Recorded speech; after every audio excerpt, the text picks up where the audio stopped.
பிதாசுதன் பரிசுத்த ஆவியின் பேராலே ஆமேன். ஆண்டவர் உங்களோடு இருப்பாராக, உம் ஆன்மாவோடும் இருப்பாராக. புனித பவுல் பிலிப்பியருக்கு எழுதிய திருமுகத்தில் இருந்து வாசகம். அதிகாரம் 2, இறை வார்த்தை 13. கடவுளே உங்களுள் செயலாற்றுகின்றார். அவரே தம் திருவுளப்படி நீங்கள் செயல்படுவதற்கான விருப்பத்தையும் ஆற்றலையும் தருகின்றார். ஆண்டவரின் அருள் வாக்கு. இறைவா உமக்கு நன்றி. கிறிஸ்துவுக்குள் பிரியமான அன்பு சகோதர சகோதரிகளே, இந்த நாளில் நம் ஆண்டவராகிய இயேசு கிறிஸ்து நம்மை பார்த்து சொல்லுகின்றார், அவருடைய திட்டத்திற்கு உங்களை அர்ப்பணிக்க வேண்டும் என்று சொல்லி. அன்பார்ந்தவர்களே, நாம் இந்த உலகத்தில் வாழக்கூடிய வேளையிலே அநேக திட்டங்களை நாம் போடுகின்றோம். பாருங்கள், கிறிஸ்துமஸ் வருகிறது என்றால் அந்த கிறிஸ்துமஸுக்கு முன்பாக நாம் என்ன செய்ய வேண்டும், எப்படிப்பட்ட ட்ரெஸ் எடுக்க வேண்டும், குடும்பத்தில் என்ன செய்ய வேண்டும், நம் வீட்டை என்ன கலர் பெயிண்ட் அடித்து சுத்தம் செய்ய வேண்டும், எப்படிப்பட்ட ஒரு ஸ்கிரீனை போட வேண்டும், எப்படி ஒரு குடிலை கட்ட வேண்டும் என்கின்ற ஒரு திட்டத்தை நாம் தீட்டலாம். அதே போல் அன்பார்ந்தவர்களே, ஒரு வீட்டை கட்டுவதற்கு முன்பாக நாம் என்ன செய்கின்றோம் தெரியுமா? ஒரு இன்ஜினியரை போய் பார்த்து, எனக்கு இத்தனை சென்ட் இடம் இருக்கின்றது, இந்த இடத்தில் எனக்கு ஒரு வீடு கட்ட வேண்டும், ஏதாவது நல்ல ஒரு பிளான் திட்டம் இருந்தால் எனக்கு அதை கொடுங்கள் என்று சொல்லி நாம் பணம் கொடுத்து அந்த வீட்டை கட்டுவதற்கு ஒரு திட்டத்தை நாம் போடுகின்றோம். இரண்டாவதாக, அதற்கு எவ்வளவு பணம் செலவழியும் என்கின்ற ஒரு திட்டத்தையும் நாம் தீட்டி, எவ்வளவு பணம் இருக்கின்றதோ அதுக்கு தகுந்தபடிதான் நாம் என்ன செய்வோம் தெரியுமா? அந்த வீடை கட்டுவதற்கு நாம் தயாராகுவோம். அதே போல் நாம் சொல்லிக்கொண்டே போகலாம். வேலைக்கு நாம் போகக்கூடிய வேலையிலும் சரி, நாம் படிக்கக்கூடிய காலகட்டங்களிலும் சரி, நம்முடைய தாய் தந்தையர்கள் நமக்காக ஒரு திட்டத்தை வைத்திருப்பார்கள். அன்பார்ந்தவர்களே, ஆனால் ஆண்டவர் இந்த நாளில் உங்களை பார்த்து என்ன சொல்லுகின்றார் தெரியுமா? அவருடைய வார்த்தையின்படி கடவுளுடைய திட்டத்திற்கு உங்களை அர்ப்பணிக்க வேண்டும். நீங்கள் கடவுளிடம் வாக்கு கொடுத்திருக்கிறீர்கள் என்றால் அவருடைய திட்டத்திற்கு உங்களை நீங்கள் அர்ப்பணிக்கக்கூடிய வேளையிலே ஆண்டவர் உங்களை பலப்படுத்துவார், உங்களுடைய திட்டங்கள் எல்லாவற்றையும் நிறைவேற்றுவார். ஆண்டவருடைய வார்த்தை சொல்லுகின்றது, திருப்பாடல்கள் 1வது அதிகாரம் 8வது வார்த்தையில் சொல்லப்பட்டு இருக்கின்றது, நீர் விரும்பியதை என்னிடம் கேளும், பிற நாடுகளை உங்களுக்கு சொந்தமாக்குவேன் என்று வாக்கு கொடுக்கின்றார். அதே போல் திருப்பாடல்களில் நாம் தொடர்ந்து நாம் ஆண்டோடைய வார்த்தைகளை கேட்கக்கூடிய வேளையிலே 20வது அதிகாரம் 4வது வார்த்தையில் சொல்லப்பட்டு இருக்கின்றது, உன் மனம் விரும்புவதையெல்லாம் ஆண்டவர் உனக்கு தருவாராக, உங்களுடைய திட்டங்கள் எல்லாவற்றையும் நிறைவேற்றுவாராக என்று ஆண்டவர் வாக்கு கொடுக்கின்றார். பாருங்கள் அன்பார்ந்தவர்களே, நம்முடைய வாழ்க்கையில் இருக்கக்கூடிய ஒரு திட்டம் நிறைவேற வேண்டுமே என்றால் முதலில் கடவுளுடைய திட்டத்திற்கு நம்மையும் நம்முடைய குடும்பத்தையும் நாம் எடுக்கக்கூடிய முயற்சிகளையும் அர்ப்பணித்து ஜெபித்து நாம் நடக்கக்கூடிய வேளையிலே நம்முடைய திட்டம் பலனுள்ளதாக இருக்கும். ஒரு வேளை உங்களுடைய மகளுக்கு நீங்கள் திருமணத்திற்காக தயாரித்துக் கொண்டிருக்கலாம், அல்லது உங்கள் மகனுக்கு திருமணத்திற்காக தயாரித்துக் கொண்டிருக்கலாம். அன்பார்ந்தவர்களே, அதற்கு நீங்கள் போடக்கூடிய திட்டத்திற்கு முன்பாக ஆண்டவரிடம் ஆலோசனை கேட்டு, ஆண்டவருடைய திட்டம் என்ன என்னுடைய மகளுடைய வாழ்க்கையில் என்பதை அறிந்து நீங்கள் செயலாற்றக்கூடிய வேளையிலே ஆண்டவர் உங்களை பலப்படுத்துவார். ஆண்டவருடைய திட்டத்திற்கு உங்களுடைய பிள்ளைகளை அர்ப்பணித்து ஜெபிக்கக்கூடிய வேளையிலே அந்த மகளுக்கு ஏற்ற துணையை கொடுப்பார், அந்த மகனுக்கு ஏற்ற துணையை கொடுப்பார். அப்பொழுதுதான் அந்த குடும்பம் சந்தோஷமாக மகிழ்ச்சியாக இருக்க முடியும். அன்பார்ந்தவர்களை, அதை விட்டுவிட்டு நீங்கள் ஜோதிடம் பார்ப்பதற்கும் பொருத்தங்கள் பார்ப்பதற்கும் நீங்கள் அழைந்து திரிந்தீர்கள் என்றால் அந்த குடும்பங்கள் டைவர்ஸில் தான் போய் முடியும். எனவே திருமணத்தை ஆரம்பித்து வைத்த நம் ஆண்டவராகிய இயேசு கிறிஸ்து அவருடைய திட்டத்திற்கு தன்னுடைய பிள்ளைகளை நீங்கள் அர்ப்பணிக்க வேண்டும். அன்பார்ந்தவர்களே, பொன்னையும் பொருளையும் நாம் சேர்த்து விடலாம். நம்மளுக்கு அந்த பொன்னும் பொருளும் மகிழ்ச்சியை தராது. நம்முடைய வாழ்க்கையில் அந்த நிம்மதியும் சந்தோஷத்தையும் மகிழ்ச்சியும் இழந்து போய்விட்டோம் என்றால் நீங்கள் சேர்த்து வைத்திருக்கக்கூடிய செல்வம் ஒரு குப்பையாகத்தான் இருக்கும். உங்களுடைய செல்வத்தை கொண்டு நீங்கள் விண்ணகத்திற்கு கடந்து செல்ல முடியாது. எனவே கடவுளுடைய திட்டத்திற்கு முழுமையாய் உங்களை ஒப்புக் கொடுக்க வேண்டும். என்னுடைய வாழ்க்கையிலும் அன்பார்ந்தவர்களே, நான் என் ஆண்டவராகிய இயேசு கிறிஸ்துவை 25 வயதில் அறிந்த பொழுது என் ஆண்டவராகிய இயேசு கிறிஸ்து எனக்கு வைத்திருக்க திட்டத்தை தான் நான் அவரிடம் கேட்டேன். முதலாக திருவிவிலியத்தை வாங்கி அதை வாசிக்க ஆரம்பித்தேன். நல்ல ஒரு பாவ சங்கீர்த்தனம் செய்து சிறு வயதிலிருந்து நான் செய்த பாவங்களை அறிக்கையிட்டு என்னை தூய்மையாக்கிய பிறகு ஆண்டவராகிய இயேசு கிறிஸ்து வாக்களித்த பரிசுத்த ஆவியானவர் என்னோடு பேசியதை நான் உணர்ந்தேன். அவருடைய வார்த்தைப்படி என்னோடு பேசியபடியினால் அவருடைய பணிக்காக என்னை முழுவதுமாய் அர்ப்பணித்தேன். என்றும் எனக்கு எதிராக எவ்வளவோ பிரச்சனைகள் வந்து கொண்டிருக்கக்கூடிய சூழ்நிலையிலும் கூட என் ஆண்டவர் எனக்கு முன்பாக நின்று என்னை பாதுகாத்துக் கொண்டிருக்கின்றார். சில நேரங்களில் நான் தவறி விடுகின்றேன், பாவம் செய்து விடுகின்றேன். அந்த நேரத்திலும் கூட அவர் ஒரு தகப்பன் தன்னுடைய பிள்ளையை கண்டித்து திருத்துவது போல் என்னை திருத்துகின்றார். என்னுடைய பாவத்தை எனக்கு சுட்டி காண்பிக்கின்றார். எனவே தான் இந்த நாளில் உங்களுக்கு முன்பாக இருந்து என் ஆண்டவராகிய இயேசு கிறிஸ்து விட்டு சென்ற வார்த்தையை எனக்கு கொடுத்திருக்கக்கூடிய பணியை திட்டமாக செய்ய முடிகின்றது. எனவே அன்பார்ந்தவர்களே, கடவுளுடைய திட்டத்திற்கு நீங்கள் உங்களை அர்ப்பணிக்க வேண்டும். உங்களை அர்ப்பணிக்கிறீர்கள் என்றால் உங்களுடைய குழந்தைகளை அர்ப்பணிக்க வேண்டும், நீங்கள் செய்கின்ற தொழிலை அர்ப்பணிக்க வேண்டும், நீங்கள் வேலை செய்கிற இடங்களில் இருக்கக்கூடிய நபர்களை அர்ப்பணிக்க வேண்டும், அந்த கம்பெனியை அர்ப்பணிக்க வேண்டும்.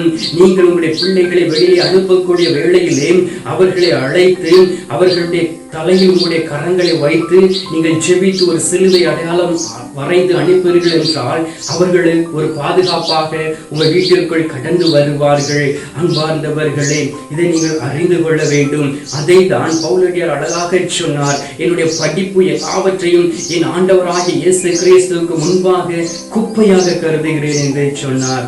ஆம் அன்பார்ந்தவர்களே, நாம் குப்பை போன்ற வாழ்க்கையை நாம் நினைத்தோம் என்றால் ஆண்டவருக்காக உண்மையாய் வாழ முடியும். எல்லோரையும் ஆண்டவருடைய பணிக்கு அழைப்பதில்லை. நீங்கள் உங்களுடைய குடும்பத்தில் இருந்து ஆண்டவருடைய பணியை செய்ய முடியும். உங்களுடைய பிள்ளைகளுக்கு ஆண்டவருடைய வார்த்தைகளை சொல்லி வளர்க்க வேண்டும். உங்களுடைய பிள்ளைகளுக்கு மொபைல் போனோ டிவியோ, அவர்கள் கேட்கக்கூடிய இந்த லேப்டாப் கம்ப்யூட்டரோ, அவர்கள் கேட்கக்கூடிய அந்த மியூசிக்கல் இன்ஸ்ட்ருமெண்டோ வாங்கி கொடுத்து அவர்களை வளர்க்க கூடாது. எவ்வாறு அந்த இளம் குழந்தை, அந்த சின்ன குழந்தை உங்களுடைய மடியில் இருக்கக்கூடிய வேளையிலே அந்த குழந்தைக்கு பால் கொடுத்து வளர்க்கிறீர்களோ, அதே போல் இறை வார்த்தையும் கொடுத்து நீங்கள் வளர்க்கக்கூடிய வேளையிலே அந்த குழந்தை வளர்ந்து வரக்கூடிய நாளில் ஒரு நாள் அல்ல, ஏதாவது ஒரு நாள் ஆண்டவரை அறிந்து கொண்டு ஆண்டவருக்கு சாட்சியாய் வாழ முடியும். அதைத்தான் அன்பார்ந்தவர்களே பவுலடியார் அழகாக சொல்லுகின்றார். இந்த நாளில் நம்மளை பார்த்து சொல்லுகின்றார், கடவுளே உங்களுக்குள் செயலாற்றுகின்றார். அவரே தம் திருவுளப்படி நீங்கள் செயல்படுவதற்கான விருப்பத்தை மாற்றலையும் தருகின்றார். உங்களுக்கு விருப்பத்தை மாற்றையும் தரக்கூடிய அந்த பரிசுத்த ஆவியானவரை நீங்கள் பெற்றிருக்க வேண்டும். உங்களோடு கூட இருந்து ஆண்டவராகிய இயேசு கிறிஸ்து செயலாற்றுகின்றார் என்பதை நீங்கள் அறிந்திருக்க வேண்டும். அதை பவுலடியார் அழகாக அறிந்திருந்தார். கலாத்தியர் 1 அதிகாரம் 15 வார்த்தையில் சொல்லப்பட்டு இருக்கிறது, தாயின் வயிற்றில் இருக்கும் போதே என்னை தமக்கென ஒதுக்கி வைத்து தமது அருளால் என்னை அழைத்த கடவுள் என்று சாட்சி சொல்லுகின்றார். தாயின் கருவறையில் இருக்கும் பொழுதே ஆண்டவர் பவுலடியாரை தேர்ந்தெடுக்கின்றார். ஆனால் அவர் சவுலாய் இருந்து திருச்சபைக்கு எதிராய் செயலாற்றி கொண்டு இருக்கின்றார். இருந்தாலும் குறித்த காலகட்டத்தில் ஆண்டவராகிய இயேசு கிறிஸ்து சவுலை தொட்டு பவுலாக மாற்றுகின்றார். அதே போல் தான் அன்பார்ந்தவர்களே, சவுலை போல் வாழ்ந்து கொண்டிருந்த என்னை ஆண்டவர் ஒரு பவுலாக மாற்றினார். எனவே தான் ஆண்டவருக்கு உகந்த ஒரு வாழ்க்கை வாழ முடிகின்றது. சில நேரங்களில் நாம் தோல்வியை சந்தித்துக் கொண்டு இருப்போம். நான் தோல்வியை சந்தித்து இருக்கின்றேன். ஆனாலும் ஆண்டவர் என்னுடைய புயத்தை அவர் பலப்படுத்துவதை நான் அறிந்திருக்கின்றேன். அந்த அனுபவம் உங்களுக்கும் வேண்டும். ஏனென்றால் திருமணம் என்பதும் ஒரு திருவருட் சாதனம். நீங்கள் ஆண்டவராகிய இயேசு கிறிஸ்துவுக்கு முன்பாக வாக்கு கொடுத்து நீங்கள் இன்பத்திலும் துன்பத்திலும் மகிழ்ச்சியிலும் சந்தோஷத்திலும் நோயிலும் நொடியிலும் இணைந்து வாழ்வோம் என்று வாக்கு கொடுத்து இருக்கின்றீர்கள். எனவே நம் ஆண்டவராகிய இயேசு கிறிஸ்துவோடு இருக்கக்கூடிய வேளையிலே அந்த வார்த்தையை நிறைவேற்றக்கூடிய ஒரு பிள்ளைகளாய் இருக்க வேண்டும். தாறுமாறான வாழ்க்கை வாழ்ந்து அந்த திருமண வாழ்க்கையை உடைத்து விடக்கூடாது. அப்படி உடைத்தால் ஆண்டவர் உங்களை உடைத்து விடுவார். எனவே நீங்கள் கவனமாய் இருக்க வேண்டும். 1 கொரிந்தியர் 1 அதிகாரம் 28 வார்த்தையில் சொல்லப்பட்டு இருக்கின்றது, உலகம் ஒரு பொருட்டாக கருதுபவற்றை அழித்துவிட அது தாழ்ந்ததாக கருதுபவற்றை இழந்து தள்ளுவதற்கையும் கடவுள் தேர்ந்தெடுத்தார் என்று சொல்லப்பட்டு இருக்கின்றது. பாருங்கள், இந்த உலகத்தில் எது தேவையில்லையோ அதை தான் உயர்த்தி வைப்பார்கள். எது இந்த உலகத்தில் நமக்கு பயன்படாதோ அவைதான் முதன்மையான இடத்தில் வைக்கப்படும். எனவே நீங்கள் கவனமாய் இருக்க வேண்டும். காரணம் இல்லாமல் யாராவது உங்களை வந்து புகழ்ந்தால் கூட உங்களிடம் ஏதோ எதிர்பார்க்கிறார்கள் என்பதுதான் அர்த்தம். அன்பார்ந்தவர்களே, மனம் சோர்ந்து போக வேண்டாம். ஐயோ, எனக்கு முதிர்ந்த வயது ஆகிவிட்டதே, என் இளமை பருவத்தில் ஆண்டவராய் இயேசு கிறிஸ்துவை தேடாமல் வாழ்ந்து விட்டேனே, ஐயோ நான் வாலிப பருவத்தை அடைந்து விட்டேனே, ஆண்டோடைய வார்த்தைகளை வாசிக்காமல் இருக்கின்றேனே, எனக்கு அதிக குழந்தைகள் இருக்கின்றதே, என்னுடைய குழந்தையை பார்ப்பதற்கு எனக்கு நேரம் சரியாக இருக்கின்றதே என்று நீங்கள் எண்ணலாம். அன்பார்ந்தவர்களே, ஆண்டவருக்காக நேரம் ஒதுக்கிடுங்கள். ஒரு நாளைக்கு கிட்டத்தட்ட குறைந்தது 2.5 மணி நேரம் ஆண்டோடைய சமூகத்தில் நீங்கள் ஒப்புக்கொடுங்கள். 24 மணி நேரத்தில் 2.5 மணி நேரம் நீங்கள் ஆண்டவருக்கு ஒப்புக் கொடுத்து நீங்கள் ஜெபிக்கக்கூடிய வேளையிலே ஆண்டோடைய பிரசன்னத்தை நீங்களும் உணரலாம், உங்களுடைய பிள்ளைகளும் உணரலாம். அன்பார்ந்தவர்களே, ஆமோஸ் என்கின்ற ஒரு சாதாரண ஒரு மனிதனை குறித்து ஆண்டவர் சொல்லுகின்றார். ஆமோஸ் புத்தகம் 7வது அதிகாரத்தை நீங்கள் வாசித்து பாருங்கள். அது ஒரு அற்புதமான ஒரு அழகான அந்த அதிகாரத்தை நீங்கள் வாசிக்கக்கூடிய வேளையிலே அந்த ஆமோஸ் என்கின்ற ஒரு சகோதரரை பற்றி சொல்லப்பட்டு இருக்கின்றது. பாருங்கள் அன்பார்ந்தவர்களே, அமேசியாவை பார்த்து, அமேசியா என்கின்றவர் இஸ்ரவேல் நாட்டில் வாழ்ந்து கொண்டிருக்கின்றார். அவர் போலியாக காட்சிகளை காண்கின்றார், அதன்படி மக்களை பழக்கி வைத்து இருக்கின்றார். எப்படி இந்த ஜோசியக்காரர்கள், அந்த செய்வனை வைக்கிறவர்கள் போலியாக மக்களை பழக்கி வைத்திருக்கிறார்களோ அதே போல் மக்களை பழக்கி வைத்து இருக்கின்றான். அப்பொழுது அந்த நேரத்திலே பெத்தேலில் குருவாகி அமேசியா என்பவன் இஸ்ரவேல் அரசன் எரேமியாவுக்கு இவ்வாறு சொல்லி அனுப்பினான். இஸ்ரவேல் வீட்டாரையே, ஆமோஸ் உனக்கு எதிராக சதி செய்கிறான் என்று இவ்வாறு சொன்னார். பாருங்கள், ஆமோஸ் என்கின்றவர் ஒரு சாதாரண ஒரு மனிதர். அந்த நேரத்திலே ஆமோஸின் வழியாக ஆண்டவர் பேசுகின்றார் இஸ்ரவேல் மக்களுக்கு. அதை அந்த அரசன் ஏற்றுக்கொள்ளவில்லை. அமேசியா என்கின்ற போலி இறைவாக்கினர் ஏற்றுக்கொள்ளவில்லை. அந்த நேரத்திலே அழகாக ஆமோஸ் சொல்லுகின்றார். 17வது வசனம் 7:14 சொல்லப்பட்டு இருக்கின்றது. நான் இறைவாக்கினர் இல்லை, இறைவாக்கினர் குழுவின் உறுப்பினரும் இல்லை.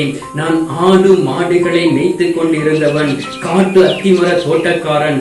ஆடுகள் ஓட்டி கொண்டு போன என்னை ஆண்டவர் தேர்ந்தெடுத்து என் மக்களாகி இஸ்ரவேலிடம் சென்று இறைவாக்கு உரைத்திடு என்று அனுப்பினார். ஒருவேளை அன்பார்ந்தவர்களே, நீங்களும் ஆமோஸை போல் இருக்கலாம். தாழ்மையான ஒரு குடும்பத்தில் இருந்து வந்திருக்கலாம், ஒரு ஏழையான குடும்பத்தில் இருந்து வந்திருக்கலாம். பாருங்கள், ஆண்டவர் எவ்வளவு படிப்படியாய் உங்களை உயர்த்தி இருக்கின்றார். இன்னும் நீங்கள் ஏழ்மையாய் இருக்கிறீர்கள் என்றால் ஏதாவது கடவுளுக்கு பிரியமில்லாத ஒரு காரியம் இருக்கும். நீங்கள் சம்பாதிக்கக்கூடிய பணம் கடத்திற்கே போகிறது என்றால் நீங்கள் தவறான வழியில் ஏதாவது பணத்தை நீங்கள் பெற்றிருக்கலாம். நீங்கள் ஆண்டவரிடம் ஒப்புரவாக வேண்டும். அப்பொழுதுதான் ஆண்டவர் உங்களை பயன்படுத்துவார். சாதாரணமாய் இருந்த ஆமோஸை பயன்படுத்தி ஆண்டவர் உங்களை பயன்படுத்தாமல் இருப்பாராம்? கடவுளுடைய திட்டத்தை உங்களுடைய வாழ்க்கையில் நிறைவேற்றாமல் இருப்பாராம்? கண்டிப்பாக நிறைவேற்றுவார். அன்பார்ந்தவர்களே, எனவே இந்த நாளில் ஆண்டவருடைய திட்டத்தை கேட்டு நாம் இந்த நேரத்தில் ஜெபிப்போம். ஆண்டவர் தரக்கூடிய ஆசீர்வாதத்தை பெற்றுக்கொள்வோம். ஆண்டவருடைய அமைதி உங்களோடு இருப்பதாக. எங்கள் பரலோக தந்தையே, இயேசு கிறிஸ்துவை தூய ஆவியே, தந்தையே, இந்த அருமையான காலை பொழுதிற்காக நன்றி சொல்லி உம்மை துதிக்கிறோம் சுவாமி. தகப்பனே, இந்த நாளில் எங்களோடு கூட இருந்து உமது அருமையான வார்த்தைகள் வழியாக எங்களோடு பேசி இருப்பதற்காக நன்றி சுவாமி. ஆண்டவரே, கடவுளுடைய திட்டத்திற்கு உங்களை அர்ப்பணிங்கள் என்றே சொல்லி, ஆண்டவரே, உம்முடைய திட்டத்திற்கு அர்ப்பணித்த ஒவ்வொரு பிள்ளைகளை பற்றி நீர் பேசியிருப்பதற்காக நன்றி ஆண்டவரே. இந்த நாளிலும் தகப்பனே, இந்த காணொளியின் வழியாக உம்மை நோக்கி ஜெபித்துக் கொண்டு இருக்கக்கூடிய பிள்ளைகளை ஒப்புக் கொடுக்கின்றேன். ஆண்டவரே, உம்முடைய திட்டங்களை அறியாமல் இருக்கிறார்கள். இந்த நாளில் உங்களுடைய திட்டங்களை வெளிப்படுத்துவீராக.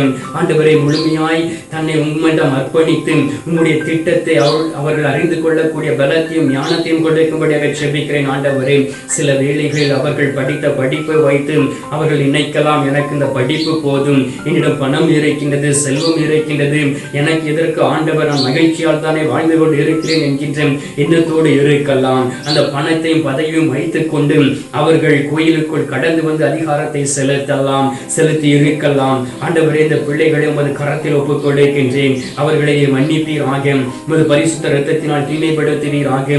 கல்வாரி கோட்டைக்குள் அவர்களை மறைத்து பாதுகாத்துக் கொள்ளும்படியாக ஜெபிக்கிறேன். ஆண்டவரே, நீர் வாக்கு கொடுத்து இருக்கின்றீரே.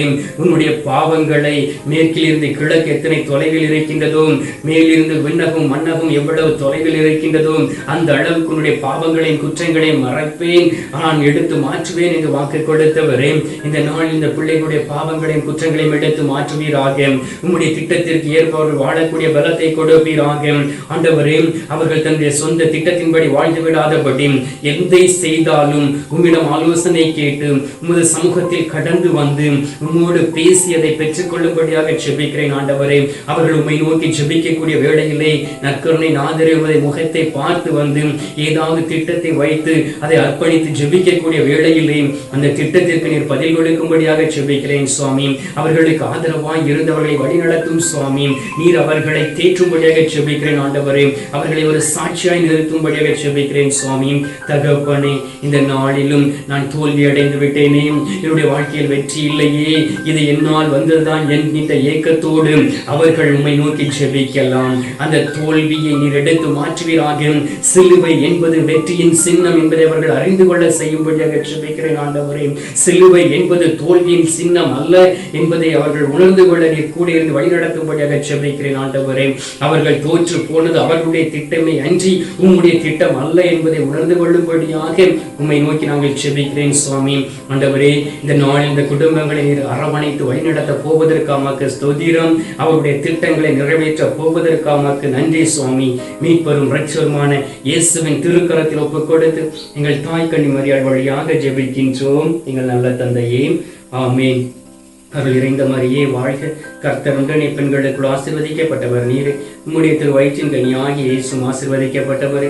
அஜிஷ்ட மரியே, சர்வேசுடைய மாதாவை, பாதிகளா இருக்கிற எங்களுக்காக இப்பொழுதும் எங்கள் மரண நேரத்தில் வேண்டிக் கொள்ளும். ஆமேன்.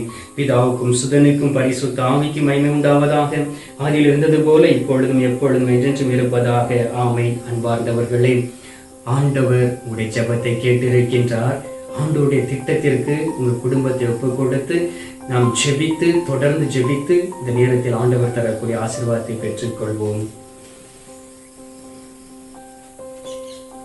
எல்லாம் அல்ல இறைவன் பிதா, சுதன், பரிசுத்த ஆவி உங்களை ஆசீர்வதித்து அவர் உங்களை பலப்படுத்தி அவருடைய திட்டத்தை உங்களுடைய வாழ்க்கையில் வெளிப்படுத்துவாராக. ஆமென்.